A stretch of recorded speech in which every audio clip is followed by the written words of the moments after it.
Hi guys! Good morning, good afternoon, or good evening kung ano oras naman ito napapanood. So for this day, mag-share ako sa inyo ng ating lesson which is yung preposition. So meron tayong in, on, at, and under. So for this, share ko muna sa inyo kung ano ba ang in, on, at, and under at ano yung mga usage nila. Sige? So first of all, meron tayong in. Kapag ginagamit mo kasi ang in, sinasabi mo na ang isang bagay ay nasa loob or English inside or within. Okay? Usually, ginagamit siya ito sa mga countries like Philippines, South Korea, Japan, kung ano pang mga countries yan.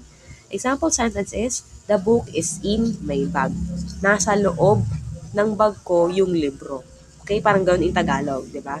So, sa pagbansa naman, in din ang gagamitin mo. Or kapag city like Manila, ano ba, Cavite, yun ang gagamitin mo. Whereas kapag on naman, sinasabi mo na kapag ang isang bagay ay nasa ibabaw, on top. Okay? So usually ginagamit to kapag may mga table, desks, walls, tapos sa example natin is, the keys are on the table. Yung susi ay nasa ibabaw ng iyong table. Okay? Tapos, kapag at naman, ito wag po kayo manalilito dito, sa at, ginagamit natin ng at kapag tayo ay tumutukoy sa mga specific. Yan specific, okay?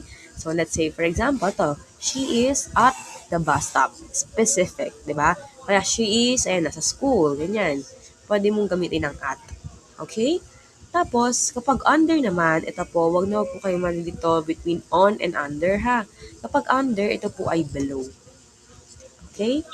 And then, ang ginagamit itong under, pwede rin kapag hidden or covered ang isang bagay na tinutukoy ninyo. In this example, sinasabi na the cat is under the chair. Okay? So, with that, I think medyo ready, may background na kayo para sagutan ng ating mga items. So, first of all, ang ating direction is choose the correct preposition to complete each sentence. Okay? So, the first item is I think na lesson na to kanina sa inyo. So, the keys are blank the table. Ano po ang tamang sagot dito? Ayan, takpan natin. So, yes, ang tamang sagot po ay the keys are on the table. Okay? And medyo mataba lang ang sulat ko. Ayan. So, next is, she is waiting blank the bus stop. Ano po ang tamang sagot dito? Yes, ang tamang sagot po ay at. Okay? At po yun ha. Sorry. For medyo mataba ang aking sulat. Okay?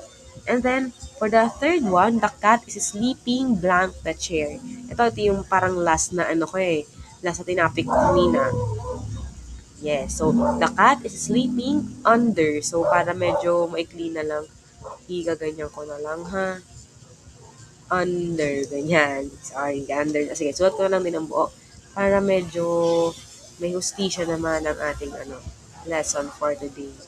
So last is, we leave blank the Philippines. Kakasabi ko ba ito kanina? So yes, ang tamang sagot ay dahil meron tayong country na binanggit, which is yung bansa nating Philippines. Ayan. Ang gamit natin ay we live in the Philippines. Okay? And then next, ginamit ko rin to kanina sa example. The book is blank my bag. So what is the correct answer?